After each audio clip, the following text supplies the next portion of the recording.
Hey everyone, so we are updating our EVGA VRM testing. I thought I'd give you an inside look as to what's going on. With the first video, we basically looked at we validated Tom's Hardware DE's testing of the EVGA FTW VRMs for the 1080 FTW we have. This was also a problem with other cards, 1060s and 1070s included in some cases. That's all in the first video. And then we also did a thermal pad replacement video to cool down the VRMs to an acceptable temperature. Now, here's the thing. That testing was done with thermal imaging. I'm going to talk about why that's a problem in a second, but we were validating what Tom's did and used their methodology. Second thing, I want to put a direct thermocouple probe on the trouble spots, specifically the second and the seventh MOSFETs, to see how the temperatures look. But before getting to that project, this coverage is brought to you by our Patreon backers who help out by providing some extra funding every month. And in return, we give some inside looks, and this is one of those. If you want to help out with future videos like this, hit the link in the description below to Patreon, and you can check out our page there. I'm not going to recap the entire issue here and all the testing that we've already done. It's on the website. It's on the channel. If you want to look at the thermal imaging we did, but we are expanding on that quite a bit. I've done some endurance testing as well. I'll talk about that soon. First of all, thermal cameras. So these are pretty popular these days because they can plug into smartphones now.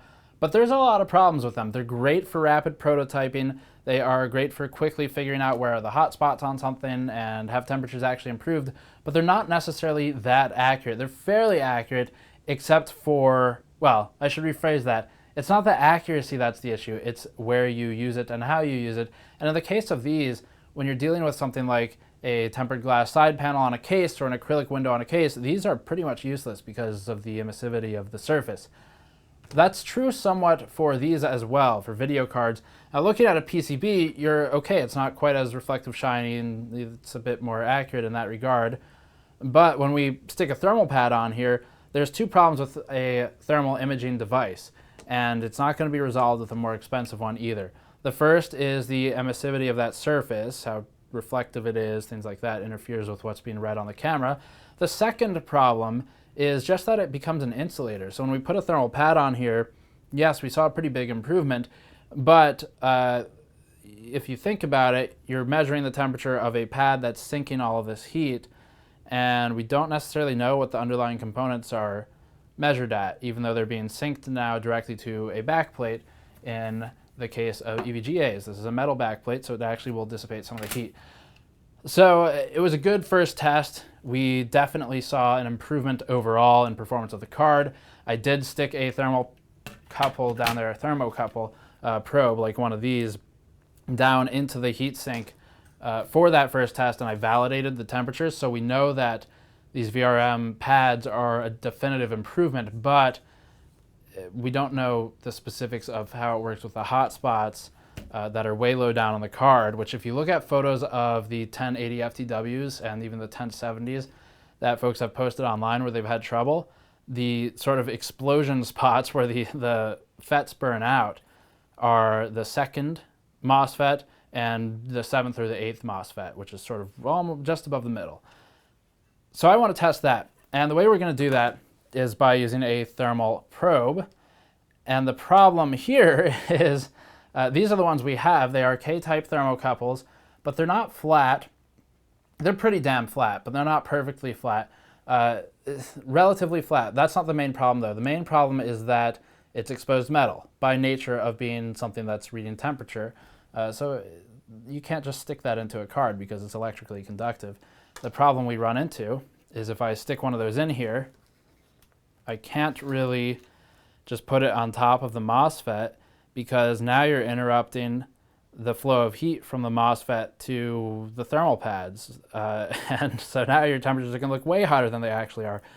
So our thought was, well, let's put one in the middle. But now you've got a new problem. Now it's touching all kinds of electrical components, including the feet for the FETs. So you're touching the MOSFET's feet, you're touching the capacitor, all the tiny components in there. That can bridge something and cause a short. So we don't want to do that, because then the card's dead or there's damage to it and we don't know what's going on anymore, even if it appears like it's working. You kind of lose control of the situation when there's electrical issues. So couldn't quite do that. The next thought was we could use Kapton tape. This is Kapton. Kapton tape is not electrically conductive. It's pretty thermally insulating. It can withstand far higher heat than these are going to put out. So it seemed like a perfect solution. The idea would be you put some tape around one of these, like this, and then it would theoretically not conduct electricity and jump any components, and it should be resistant to melting, the tape itself, that is. So that wouldn't be a problem. The problem then becomes, well, it's thermally insulating. So we don't know kind of how much of our measurement's getting lost in that tape. So here's the solution I came up with. I spoke with a couple thermal engineers in the industry. We spoke with Bobby Kinstall. You may have seen a video with him. He was the guy we spoke to at Corsair's lab previously. Basically told Bobby, hey, we're doing some very specific temperature testing.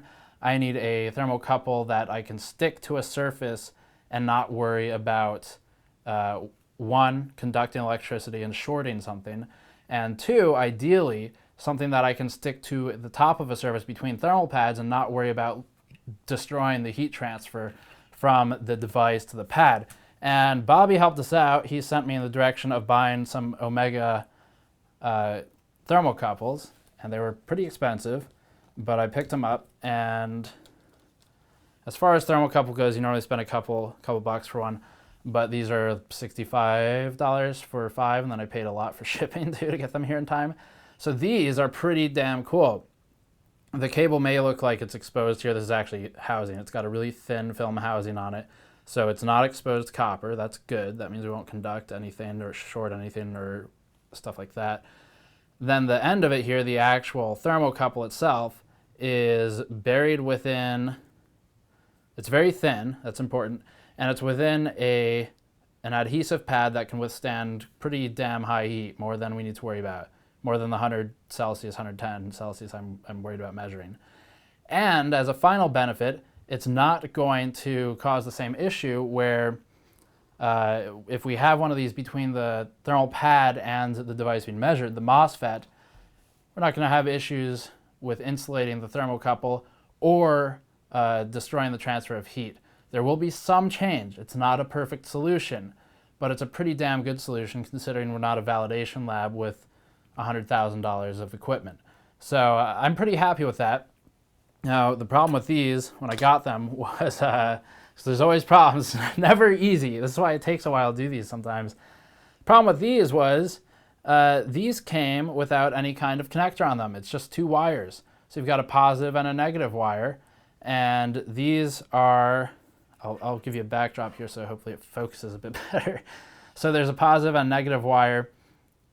These have to go into the housing for our K-type thermocouples, and then that'll connect to our Amprobe thermocouple reader, which is what we use for all of our ambient testing.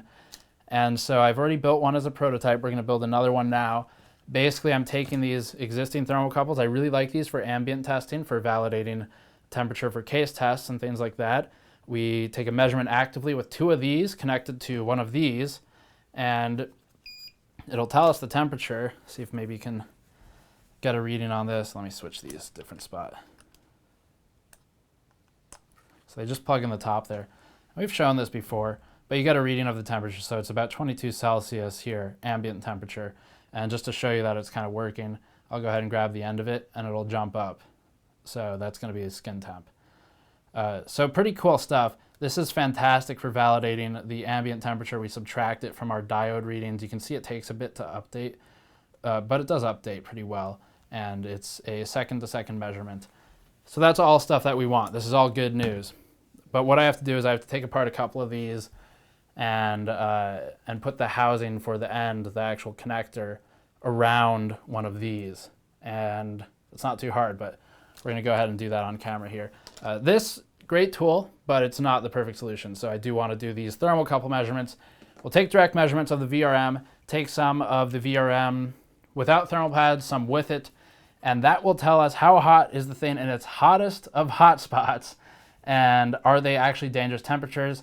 The final video of this series after this video will be after I analyze all the data, and I'm going to be working with BuildZoid from Actually Hardcore Overclocking. We'll get on camera together and we'll talk about what our findings were for all this EVGA VRM stuff going around. I know there's questions about VRAM. I've seen your comments. I'm focusing on the VRMs for now because it's enough work already. VRAM will come next, if at all. But I can tell you from our quick look at all of the devices I have here, which is 4, I've not seen any issues with VRAM contact, but that doesn't mean it's not an issue. I just haven't seen it. But we'll talk about that later. Let's focus on the VRMs today. So, building the thing. This is the easy part. The next part, I'll have to tell you about what are our limitations and concerns when actually putting a thermocouple, a probe, on the device. Let me see if this is right. Yes, that will work. So there's 3 screws in these. There's a positive terminal here on the inside that's connected actually to the screw, and a negative terminal or ground. The positive is the thinner of the 2 prongs. So let's take these out. This will sort of open the housing, and there we go. You got a third hand here. So that'll open the housing once they're fully out, and at that point we can wrap the copper exposed wire from our new thermocouples around the screws and get a better thermocouple out of it. At least a better one for this specific purpose. Okay, so these screws just hold the housing to the connector. I don't need to take those out or do anything with them. These 2 screws are the ones that we've got wires around. So if you look at it, you'll see that this is the thermocouple. If you look at the end of it, hopefully that shows up, there's a red and a yellow wire. One of those is ground and one's positive, or negative and positive. And they terminate in the metal probe. And touching that is what gives you a heat reading, or even just an ambient. It gives you a reading of ambient temperature. So, from looking inside here, we can see the yellow one, the smaller instrument to point. The yellow wire right there at the end of the screwdriver is the positive, and that's connecting to this screw. It's just copper wrapped around the screw. And the ground, the negative wire, is the red one, which also terminates in bare metal wire and goes to this screw. So we're going to take those apart. And I believe, based on my testing I did earlier, we can even take the existing thermocouple out without needing to cut the cable or strip the cable housing, which is nice because I'd like to be able to reuse those because they're good and I like them. So there you go. That's the easy part. It's got really nice housing, but we're not going to keep it for the new cable. New thermocouple. Basically, you've got your 2 ends there, and those wrap around the screws. Let me know when you have that. That's good. Okay. And so now we're going to move this aside. Don't need that anymore. Get one of these new ones. Unwrap just enough so that I can work with it. And I have to remember now which, I believe it's the same. I think it's still yellow and red.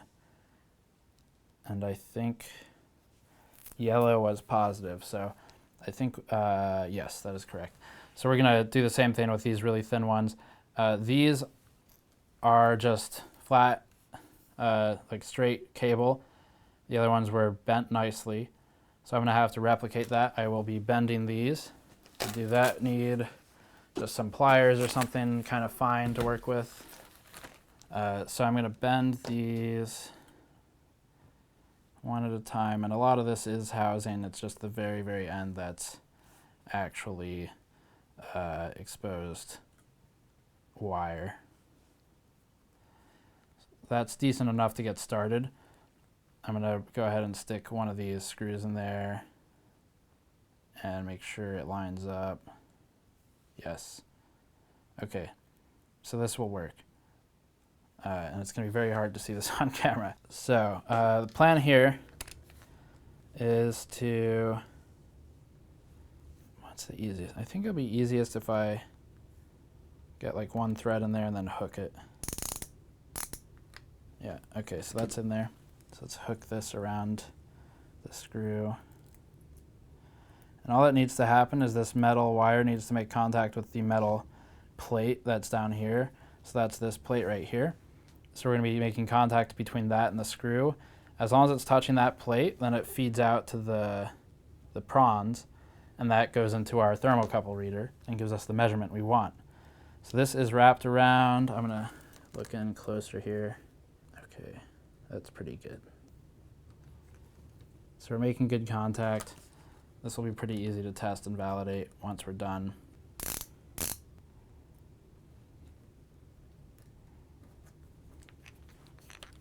All right, that's pretty good. So I think I'm happy with that.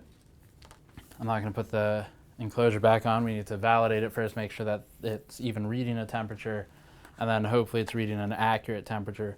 We've got some other challenges there too, which I'll talk about in a moment. So let's put this in, we'll put this in slot 1, I'll put it in slot 2. Okay, this is the other one. I know these are accurate already. Now they should be like maybe a degree apart, I think is about their accuracy. They're a little different because this one right here is reading temperature again through adhesive, so it's not the same measurement as you'll see with the other. But let's take a look.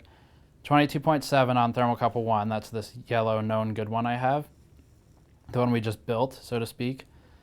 22.7. That is pretty damn close. So we're, at times, looks like we're about 0.4 Celsius difference, which is perfect. That's what we want. So I'm happy with that. That means this is going to be pretty representative of what we're normally used to working with. And obviously there will be more validation. We're not going to show it all on camera, but I'll go ahead and put 2 of these on the same place on a hot component. We'll see what the heat temperatures, the load temperatures are, but so far it looks pretty promising since the idle's about the same, or I should say the ambient maybe. All right, so we've got 2 of these. Off camera I'll build 2 more of these. We're going to use 4 total. I have 2 thermocouple readers, the same ones. So we've got 4 total, and we'll be placing those all over the card.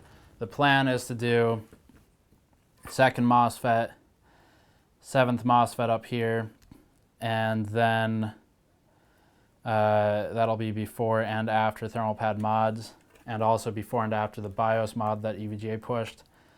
Do one on the backside too. The hot spot is right around where the inductors are. The inductors are going to be dead center here, this channel with kind of nothing. These are the capacitor banks. The other side is the capacitor bank, and then this is, looks like our FETs.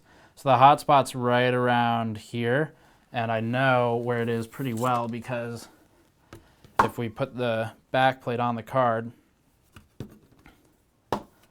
which I'm not going to fully mount it, but you'll get the idea, it's always right around here in this first ventilation port. And not really ventilation, but you get the idea. So the first hot spot's always right there. So I'm going to be testing with 1 thermocouple there for sure. So that's pretty good setup. Now, what are the concerns here? Because there's always a problem. There's a problem with the thermal camera. There's going to be a problem with the thermocouples. Problem here is we've resolved the electrical conductivity concerns. We've resolved the thermal contact concerns where I'm going to peel this. You can see it bends like that. So I'm going to peel it. We'll have an adhesive thermocouple we can apply to the surface, which will go right around here. And then I'm going to cut it to size a bit. Not too much, but just enough. So cut it to size. So the next question becomes, before mounting it, obviously, how do we route the cable? Well, the problem is, whenever you're near inductors, there's a pretty high chance of EMI, or electromagnetic interference. So with electromagnetic interference, your concern is, if we run this cable, let's say we came in from the other side for some reason, I wouldn't really want to, but say you come in from this side, you might now, by crossing an inductor, be introducing EMI to the system, and that's just going to depend on the device you're measuring and on the, to quote Bobby Kinstall, on the black magic involved with the particular thermal probe and the card. So we don't want to cross an inductor. The way EMI manifests itself in a thermocouple reader is basically you have a thermocouple reader like this, and you'll see the temperatures on the screen bouncing between, let's say, it's under load. Let's say it's maybe 50 Celsius and you'll get a jump 60 Celsius. Then it'll go to 50 again. So there's a lot of jumps that are really big ranges in a very short period of time. That's EMI, you can tell. It could also be a bad probe, but probably EMI. So how do we resolve that? Well, like I said, we avoid going over the inductors directly, for one.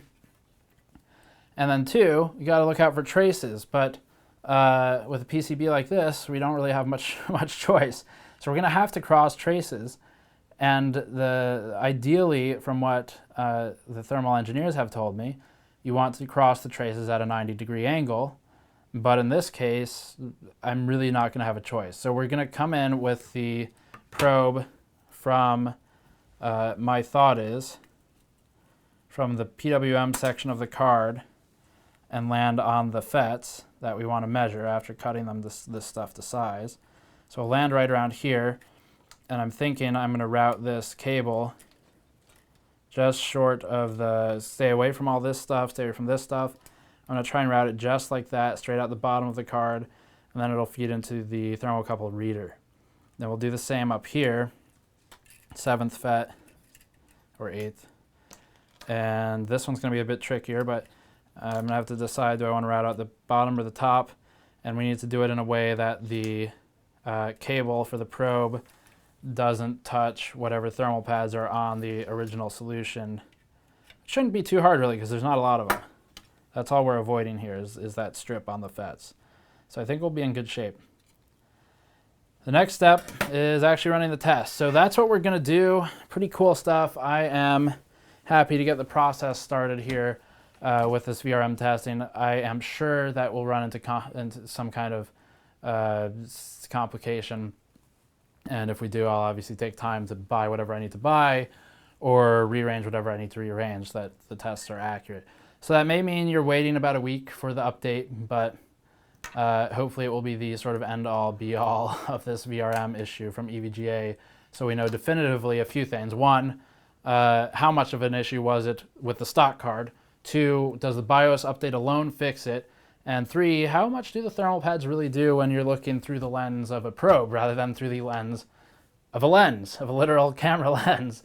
Because again, we've got the concerns of emissivity and of the reflective surfaces and just of the thermal pads insulating the backside of the PCB.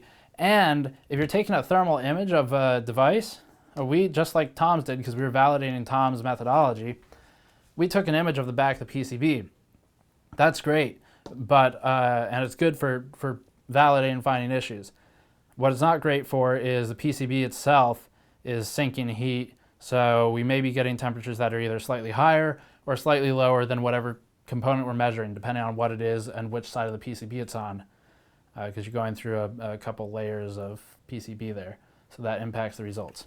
But that's the theory, that's the plan. Thank you for watching. As always, subscribe to follow up on this, because there will be at least one follow-up, probably one follow-up, hopefully the final one.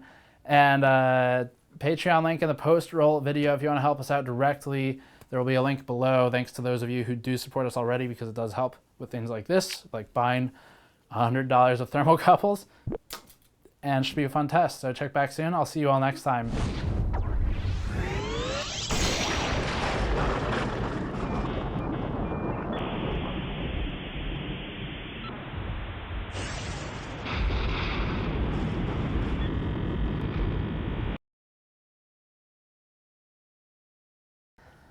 I'm not... It's not flake here.